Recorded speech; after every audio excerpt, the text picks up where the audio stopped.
निमंत्रण पत्रिकेत प्रमुख उपस्थिती नाव असणारे माझे आजोबा मी सहकुटुंब सहपरिवारासहित निघालो शहापूरच्या दिशेने.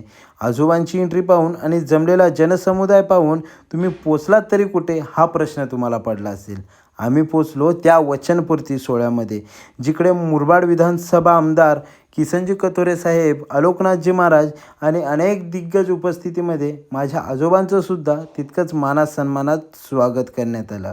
सांबरे साहेबांनी केलेलं कोकणभर काम आणि त्यांनी केलेले उपक्रम खरं तर आजोबांच्या भाषणातून अनेक वेळा उच्चारण्यात आले.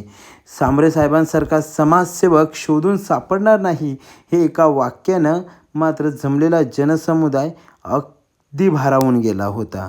माझ्या भिवंडी मतदारसंघातील लोकांसाठी मी भलं मोठं हॉस्पिटल उभारेल आणि तेही मोफत, सगळी रुग्णसेवा मोफत करेल असं वचन ज्यांनी लोकसभेच्या वेळेस दिलं, आज त्याच वचनपूर्ती सोहळ्यामध्ये भगवान महादेव सांबरे रुग्णालयाच्या त्या उद्घाटनाप्रसंगी आम्ही पोचलो होतो. भलं मोठं हॉस्पिटल तुम्हा आम्हा सर्वांसाठी यापुढे मोफत असेल. खरं तर एवढ्या मोठ्या प्रमाणात जनसेवा करणाऱ्या त्या समाजसेवकाची भेट घेण्यासाठी आम्ही आतुरलो होतो. साहेबांची भेट घेऊन त्यांच्यासोबत छायाचित्र टिपून आम्ही साहेबांना शुभेच्छा दिल्या आणि नक्की साहेबांकडनं आशीर्वादसुद्धा घेतला. मोनिकाताईंसोबत छायाचित्र टिपून औषधालयाकडे जाऊन तो फलक वाचला आणि परतीचा प्रवास सुरू केला.